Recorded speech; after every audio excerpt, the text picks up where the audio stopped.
Ok, je crois que c'est bon. Bonjour à toutes et à tous. On va attendre un petit peu, là, on va faire quelques tests. Alors, j'espère que vous m'entendez bien, que vous me voyez, que vous avez accès à la présentation. Et puis, on va attendre encore 5 minutes que tout le monde nous rejoigne pour commencer.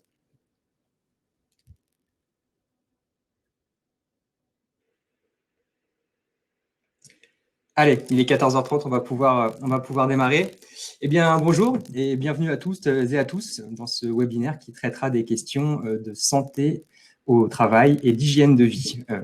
Donc, tout au long de la présentation, vous allez pouvoir poser des questions. Ma collègue Caroline se chargera de les noter et on pourra y répondre à la fin de ce webinaire.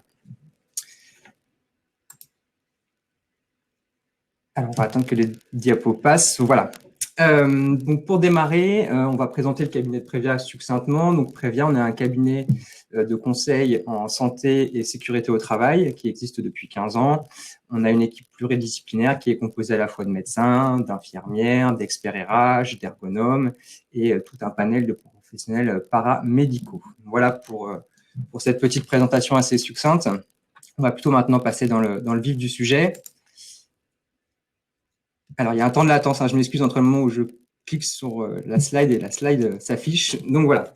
Nous allons voir ensemble aujourd'hui comment et pourquoi aborder les questions de santé et d'hygiène de vie au travail au sein de l'entreprise. L'objectif étant de vous présenter également comment vous pouvez faire pour aborder ces sujets avec l'ensemble de vos collaborateurs. Alors, pour débuter cette présentation, il faut savoir que le thème de l'hygiène de vie et de la santé est à la fois à cheval sur deux sphères, à la fois la sphère professionnelle et également la sphère personnelle. Il faut bien avoir conscience que la majorité des actions qui vont être favorables à l'hygiène de vie et à la santé vont se retrouver dans la sphère personnelle. Seulement, il faut aussi avoir en tête que les effets négatifs liés à une mauvaise hygiène de vie vont eux aussi avoir des effets à la fois dans la sphère personnelle, mais également dans la sphère professionnelle. D'où l'intérêt de se poser ces questions et de traiter de ces sujets en entreprise. Donc, pour démarrer, on va poser un petit peu le décor et on va rappeler quelques chiffres. Le premier chiffre que vous pouvez voir, c'est le taux d'absentéisme moyen en France. Ce taux est de 5,1%, toutes causes confondues. Le coût lié à cet absentéisme est d'environ 108 milliards. Ça comprend à la fois les coûts directs, indirects et les coûts masqués. Ce que nous, on va chercher à faire, bien évidemment, l'impact de tout ça, c'est de diminuer l'absentéisme et les accidents de travail. Et nécessairement, par effet de levier, en cherchant cette diminution de l'absentéisme et des accidents, on pourra noter une augmentation de la vigilance et de la performance de l'entreprise. Pourquoi il est important d'agir sur ces dimensions-là, à la fois l'hygiène de vie et la santé? Eh bien, en fait, en France, on se rend compte que quelques données de santé publique nous informent qu'en France, une personne sur deux est en surpoids ou souffre d'obésité. De la même façon, le diabète de type 2, à savoir un diabète qui est issu justement de notre hygiène de vie et notre mode de vie, pour la France, ça représente 3,7 millions de Français qui sont dans cette situation de diabète de type 2. Enfin, ce qu'il faut également savoir, ce qui en découle, c'est que les maladies cardiovasculaires sont la deuxième cause de mortalité en France, que l'inactivité physique est la première cause de mortalité évitable. Et enfin, quelques chiffres encore, que la somnolence est la première cause d'accident sur la route. Et enfin, que la sédentarité qui est équivalente à 600 000 décès à peu près en France par an, notamment.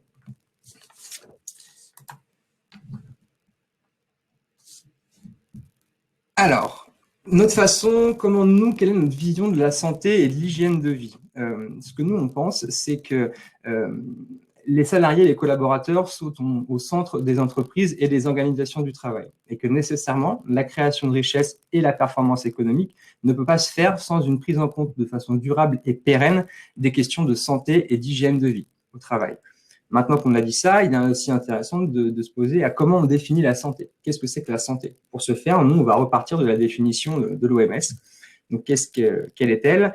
La santé se définit de la façon suivante. C'est un état de complet bien-être à la fois physique, mental et social et ne consiste pas seulement en une absence de maladie ou d'infirmité. Qu'est-ce que ça nous apprend? C'est qu'à la fois dans la santé, il y a trois dimensions, le physique, le mental et le social. Et on sait aujourd'hui que le milieu professionnel, justement, participe à cette construction sociale, cette construction mentale. Et l'autre élément qu'on note dans cette définition, c'est que la santé ne consiste pas seulement en l'absence de maladie ou d'infirmité. À savoir que des personnes qui peuvent ne pas être en situation de handicap ou malade peuvent quand même avoir une impression de ne pas être en bonne santé. L'idée, pourquoi aborder ces questions en entreprise? Eh bien, on sait que la majorité des actions qui vont pouvoir permettre de favoriser la santé, ce seront les collaborateurs eux-mêmes qui pourront les mettre en place. Mais l'aspect professionnel est un bon vecteur, justement. L'entreprise est un bon vecteur pour parler de ces sujets tout au long de l'année. À savoir qu'évidemment, quand on traite de ces sujets-là, l'important, c'est d'avoir des piqûres de rappel de façon assez constante et stable dans le temps. Donc voilà, l'idée, c'est que dans l'entreprise, on peut aussi aborder ces sujets-là.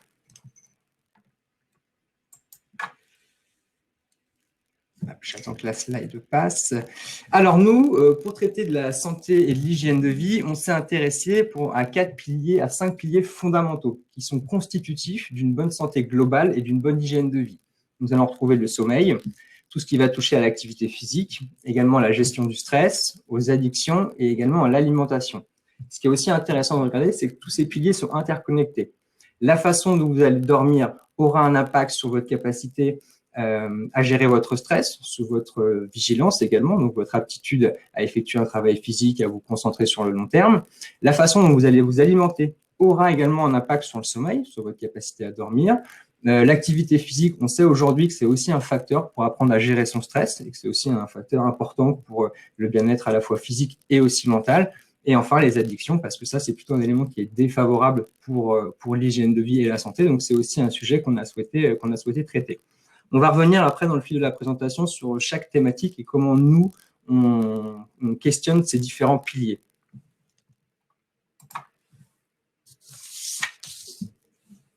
Alors, notre objectif à travers tout ça, à travers tous ces sujets-là, c'est de donner des clés pour adopter une bonne hygiène de vie et se donner les moyens d'être en bonne santé. Évidemment, toutes les informations sur lesquelles nous, on va s'appuyer au cours de cette présentation et au cours de nos différents ateliers et toutes les interventions qu'on va faire en entreprise, elles sont basées sur des recommandations officielles, à la fois le PNNS, donc c'est le programme national nutrition santé, et bien sûr sur de l'OMS également. Et nous veillons à ce que tous les contenus qu'on délivre le soient de manière interactive, participative et ludique. Ça, c'est capital pour nous, c'est ce qu'on veut mettre en avant. Et évidemment, ce qu'on explique, c'est qu'un collaborateur qui est en bonne santé est plus heureux, plus performant et travaille avec plus de sécurité.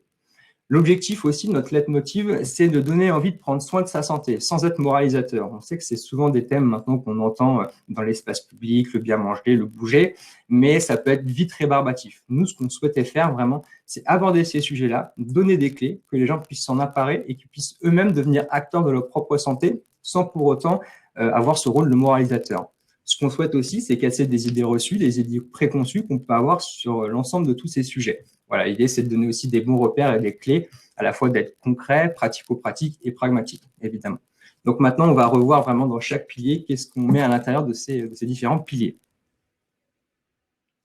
Alors, hop. Notre premier pilier, c'est le pilier de l'alimentation. On a appelé ça le bonheur est dans l'assiette. Alors, les objectifs à travers cette thématique-là et ce pilier, c'est bien évidemment de connaître quels sont les principes d'une alimentation équilibrée, donc qui sont basés sur les repères principaux, encore une fois, du PNNS. C'est quelque chose qu'on entend très souvent à la télé. Mais ce qu'on souhaite, nous, aujourd'hui, c'est comment concrètement, dans la vie de tous les jours, on peut mettre ces choses en place. Faire les bons choix qui permettent un équilibre alimentaire. Forcément, ça va permettre aussi de se prémunir contre le risque de maladies cardiovasculaires et de diabète dont on a parlé tout à l'heure. Et l'idée aussi, c'est que manger équilibré, ça ne veut pas forcément dire être au régime. Voilà, c'est vraiment des choses assez importantes. Typiquement aussi, tout à l'heure, je vous disais que ce qu'on souhaitait, nous, c'était de casser un petit peu des idées préconçues. Je peux vous donner un exemple. Quand on aborde le thème des féculents, beaucoup de gens pensent que les féculents font grossir. Alors qu'en fait, on verra que c'est pas tout à fait le cas. Donc voilà, on a beaucoup de croyances populaires et on ne sait pas forcément comment mettre en musique aussi tous ces messages qu'on entend au quotidien. Donc nous, ce qu'on souhaite, c'est voilà, pouvoir donner vraiment des clés et des choses assez pratico-pratiques. Pour parler de ces thématiques-là, à la fin de toutes nos interventions, on va à la fois remettre des petits flyers qui vont nous permettre justement d'apporter des recettes concrètes, comment se faire une lunchbox équilibrée, quel est le sandwich idéal, le petit déjeuner idéal. Voilà, l'idée, c'est vraiment que les personnes repartent avec des choses vraiment pratiques et pratico-pratiques. Donc voilà, ça c'était pour le premier pilier, le pilier alimentation. Le pilier suivant, qui touche au sommeil. Pour nous, on a mis ça en petite baseline. Le sommeil, la santé vient en dormant. Concrètement, ce que là, on souhaite expliquer, c'est le sommeil, à quoi ça sert, mais de façon plus particulière, qu'est-ce qui se passe quand je dors? Quels sont les mécanismes physiologiques qui sous-entendent le sommeil? Qu'est-ce que c'est que la somnolence ou la fatigue? Il faut bien avoir en tête que c'est des notions qui sont différentes et forcément, les solutions à mettre en place ne seront pas les mêmes. Donc voilà, on va également aborder le sujet des pictogrammes sur les boîtes de médicaments en lien avec les différentes possibilités de somnolence, les risques en lien avec la conduite et le risque routier forcément. Et voilà, vous avez une petite photo des différents éléments qu'on peut proposer. Bien évidemment, tout se fait encore une fois sous une thématique un peu de jeu et assez pédagogique. L'idée, encore une fois, c'est de pas être moralisateur, mais c'est surtout de faire passer les messages de façon un peu sympa. Le pilier suivant, on l'a appelé bouger au quotidien. On peut être actif sans être sportif. Maintenant, on entend très souvent qu'il faut aller faire du sport, qu'il faut bouger au quotidien. Mais nous, ce qu'on veut mettre en avant, c'est surtout, ce qui est important, c'est l'activité physique. On ne va pas forcément vous demander d'aller vous inscrire dans un club de foot si vous n'aimez pas le foot, c'est pas ça. Pour faire passer ce message-là, l'idée, c'est qu'on va montrer quels sont les intérêts qui sont liés à l'activité physique. On va rappeler ça. On va différencier aussi ce qu'est l'activité physique, le sport, la sédentarité et l'inactivité. Typiquement, pour encore une fois donner un exemple, mais beaucoup de personnes pensent que le fait de faire un footing une fois dans le week-end permet de ne plus être considéré comme sédentaire. Alors, si on a un poste administratif et qu'effectivement, on fait une séance de sport le week-end, et ben, malheureusement, on reste considéré comme sédentaire. C'est pas suffisant, la quantité n'est pas suffisante pour adopter un mode de vie actif. Ce qu'on va faire également, c'est qu'on va faire un petit focus aussi sur un petit peu de physiologie, comprendre concrètement les muscles, comment ça fonctionne, les tendons, les ligaments, qu'est-ce que c'est, les os, la colonne vertébrale, comment ça marche, les disques intervertébraux. L'idée derrière ça, c'est que plus on donne d'informations aux gens, alors de façon assez succincte et assez simple à comprendre, plus ils seront enclins ensuite à s'appliquer certaines mesures ou certaines consignes. Et enfin, on fait un petit focus aussi sur qu'est-ce que c'est que les TMS, on en donne la définition, quels sont les principaux facteurs de risque et comment aussi on peut les éviter, notamment. Et encore une fois, à l'issue, on remet des petits flyers, il y a des apports théoriques, on fait des petits tests de résistance, voilà, il y a toujours des petits jeux et des choses un petit peu ludiques à travers de ce pilier sur l'activité physique. Le pilier qui suit, c'est le pilier qui va toucher à ce qu'on appelle la gestion du stress. Donc, ce qu'on souhaite nous transmettre à travers ce pilier-là, c'est d'abord qu'est-ce que c'est que le stress? Comment ça se manifeste concrètement dans le corps? Qu'est-ce que ça fait? On verra qu'il y a du stress qui peut être à la fois positif et du stress qui peut être négatif également. De la même façon, quand on est en état de stress, on se rend compte qu'il y a toute une cascade hormonale qui se met en place et qui induisent des effets physiques. L'idée, ça va être d'expliquer pourquoi j'ai faim quand je suis stressé, pourquoi des fois j'arrive plus à trouver mes mots ou tout un tas de choses. Ça, on va pouvoir aussi l'expliquer. On fera un petit focus aussi sur qu'est-ce que c'est que le stress chronique et quels sont les risques de burn-out. Voilà, alors c'est pas une formation destinée réellement au burn-out, c'est plutôt une sensibilisation sur le stress. Et l'idée aussi à la fin, c'est d'apporter des clés, des petits outils, des petites méthodes justement pour apprendre à gérer son stress, donc des exercices de respiration. Si le stress est lié avec nos communications, on peut passer sur de la communication non violente, toutes ces choses-là. Voilà, l'idée c'est de traiter vraiment toute cette thématique-là.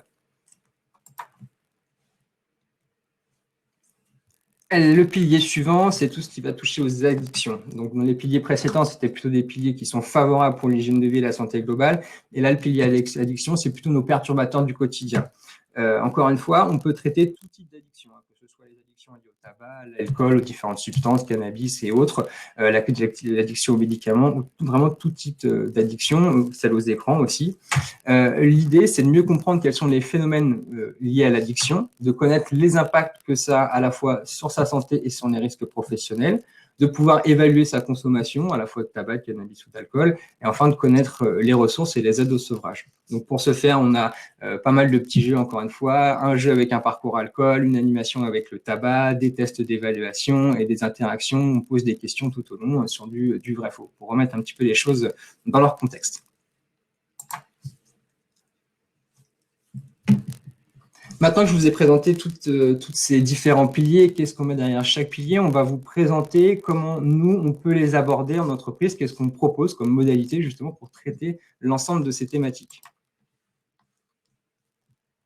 Donc là, c'est plutôt une slide un petit peu générale. Vous retrouvez tout à fait sur la droite donc nos différents piliers, à savoir la nutrition, le sommeil, la gestion du stress, l'activité physique et les addictions. Et ensuite, de l'autre côté, vous avez tous les canaux, toutes les solutions qu'on a pour aborder ces sujets. Je vais les détailler un petit peu plus en détail, donc on ne va pas rester sur cette slide-là. La première possibilité qu'on a, c'est de faire une formation sur une journée. En fait, cette formation, on l'a co-construite avec un de nos clients qui souhaitait justement aborder toutes ces thématiques liées à l'hygiène de vie et à la santé, mais il ne savait pas comment le faire. Donc, il est venu nous chercher et on l'a construite ensemble. Et finalement, on s'est dit que ça pouvait aussi intéresser tout type d'entreprise. Donc, sur cette journée, c'est une journée de formation, une journée de 7 heures, alors qui peut être divisée en une matinée et une après-midi un petit peu plus tard. Et au cours de cette journée, on va traiter l'ensemble des piliers par phase, à peu près d'une heure et demie de travail. Et l'idée, c'est de faire prendre conscience aux collaborateurs que pour 2 tiers, les actions qu'on va mettre en place pour l'hygiène de vie et notre santé nous appartiennent. Le but, in fine, c'est de réduire l'absentéisme et les maladies professionnelles. Et on veut susciter l'intérêt. On a vraiment envie que les gens s'emparent du sujet. Et nous, à travers tous ces sujets, on aura gagné si, quand les collaborateurs rentrent chez eux le soir, ils en parlent à leur famille. Tu sais, aujourd'hui, j'ai vu ça, je ne pensais pas, et voilà. Et là, on aura vraiment gagné. Pourquoi on parle de rallye? Parce qu'en fait, au cours de cette journée, on va constituer 2 équipes qui vont s'affronter tout au long de la journée sur chaque thématique. Il y aura des points à gagner. Encore une fois, ça se veut ludique. Et à la fin de la journée, évidemment, il y a une équipe gagnante. Et puis, comme ça, on remet un petit cadeau à l'équipe qui a gagné. Voilà pour cette première option qui se déroule vraiment sur une journée. Ensuite, on peut aussi vous proposer ce que nous, on appelle les villages chantés. Donc là, encore une fois, c'est toutes les thématiques qu'on a pu voir. Donc, vous avez touché à la nutrition, la gestion du stress et ainsi de suite. Et là, c'est plutôt des stands ouverts sur une journée. Alors, on l'a fait dans différents endroits. En gros, on vient, nous, sur toute la journée ou une plage horaire avec nos différents stands. Et là, les collaborateurs passent, comme ils le souhaitent, sur la journée pour discuter, prendre de l'information sur ces différents sujets. Donc là, vous êtes libre de choisir soit uniquement le stand nutrition, le stand d'activité physique, sommeil. Vous n'êtes pas obligé de prendre tous les stands. Voilà, c'est en discussion avec les souhaits de l'entreprise et les thématiques qu'elle souhaite mettre en avant, notamment. On va illustrer juste un petit peu plus celle-ci parce que c'est assez marrant. Par exemple, pour la partie alimentation, on a trouvé un vecteur un petit peu sympa pour accrocher les gens, qui est des vélos avec des smoothies. En fait, on vous met sur un vélo, le vélo est relié à un blender et pour avoir votre smoothie, il faut pédaler. Donc, à travers ce vecteur-là, ça permet justement de traiter toutes les questions relatives à l'alimentation et également toutes les questions relatives à l'activité physique. C'est ce qui permet d'attirer l'œil et de faire en sorte que les collaborateurs viennent sur notre village. Et ensuite, ils iront sur les différents autres stands. Vous retrouvez également tout ce qui touche aux abonnements aux minutes santé. Donc la prévention, ça nécessite des piqûres de rappel de façon très constante et régulière dans le temps. Pour ce faire, nous, on a décidé de mettre en place tous nos contenus de façon assez succincte sur des minutes. Alors voilà, l'idée, c'est que vous puissiez les lire à la fois soit sur des écrans de diffusion, soit à travers des mailings, ou comme vous le souhaitez, le diffuser comme vous le souhaitez. C'est à la fois des contenus écrits, des petites vidéos, encore une fois, sur chaque thématique. Donc, qu'est-ce que c'est que la micro-sieste? Comment on s'installe à son poste de travail bureautique? Comment je peux mieux gérer mon stress en respirant? Qu'est-ce que c'est que le mal de dos? Et ainsi de suite. C'est des petites capsules comme ça qu'on va pouvoir aller piocher comme une espèce de boîte à outils dans lequel vous aurez l'ensemble des contenus qu'on traite. La prochaine possibilité, c'est une ligne verte. Cette ligne verte, elle est destinée à l'ensemble de vos collaborateurs. On vous met un numéro vert à disposition. Et les collaborateurs qui le souhaitent, alors à la fois pour les collaborateurs qui sont en difficulté ou même qui ont une question tout à fait ouverte, peuvent nous appeler. Ils tombent sur donc une de nos infirmières, un professionnel de santé qui peut lui répondre sur les différentes thématiques qu'on aura décidées, donc l'alimentation, l'activité physique et encore une fois, le reste, tout ce qu'on a pu aborder au cours de cette présentation. Voilà, donc l'idée, c'est à la fois de s'occuper des personnes qui sont déjà en difficulté, mais aussi de prévenir toutes les personnes qui peuvent être un petit peu limites ou qui se posent des questions par rapport à ces différentes thématiques-là. Et pour terminer, on a mis en place quelque chose. Nous, on l'a fait au cours de l'un de nos séminaires, d'une des conférences qu'on organise, qui plaît beaucoup. C'est une conférence théâtralisée. Donc là, on fait appel à une troupe de comédiens qui vient justement animer un petit spectacle, une petite conférence, qui reprennent encore une fois toutes ces thématiques, donc de la santé et de l'hygiène de vie. Ça se veut vraiment une approche ludique, tout en étant pédagogique, vraiment un moment convivial, drôle et inspirant. Enfin, nous, on a pu l'éprouver, c'est vraiment quelque chose de génial qui plaît beaucoup. L'intérêt de cette petite conférence, ça peut se faire dans le cadre d'une semaine de la QVT ou autre. Enfin, voilà, c'est vraiment quelque chose qui est assez sympa ou au cours d'un séminaire, vraiment pour donner envie de traiter ces sujets-là.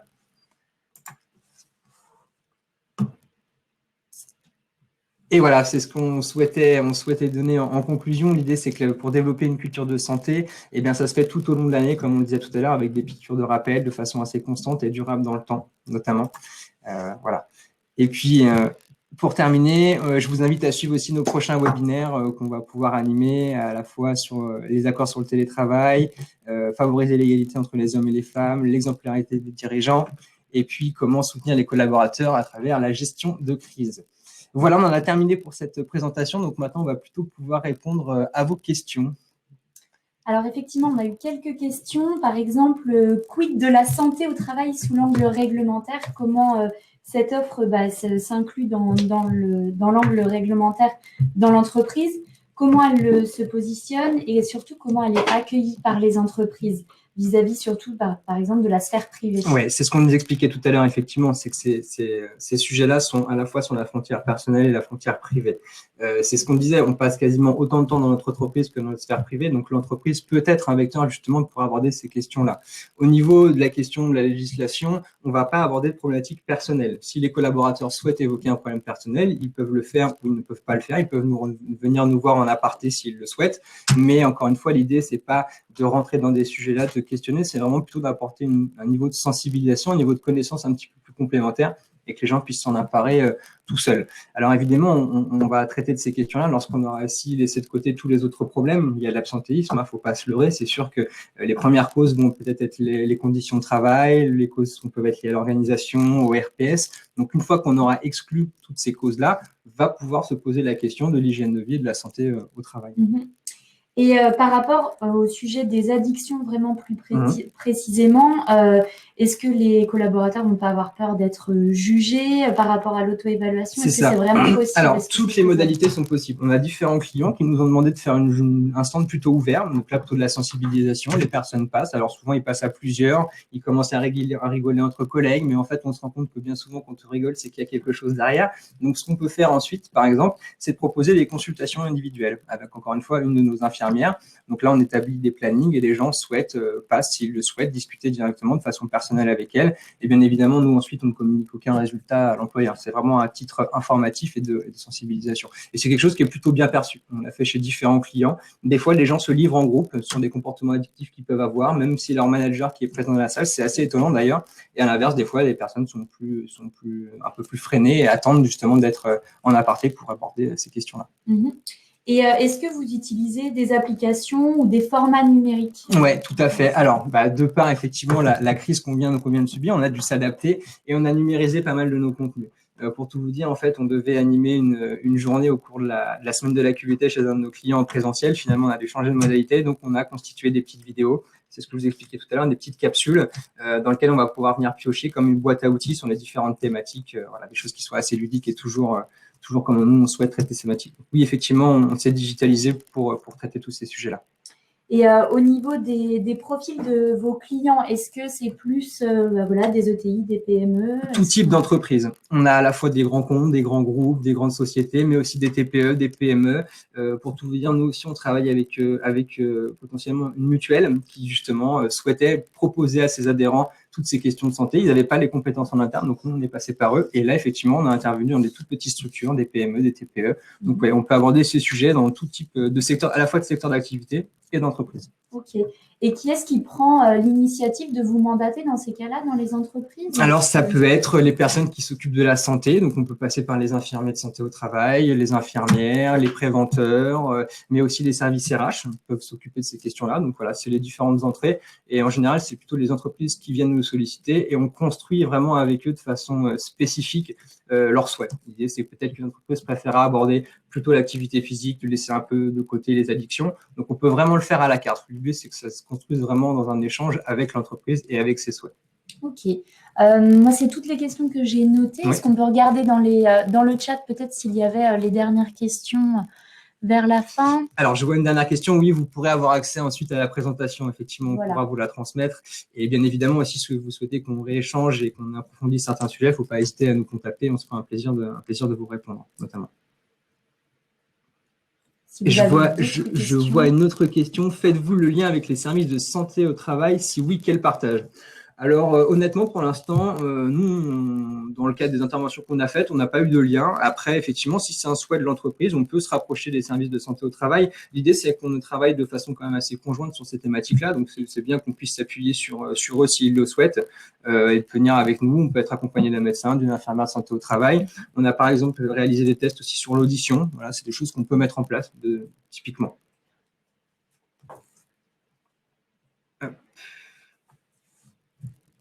Je regarde si je vois d'autres questions. Il nous reste 2-3 minutes. Il nous reste quelques minutes. Si vous avez d'autres questions, n'hésitez pas à les poser. On peut continuer à y répondre.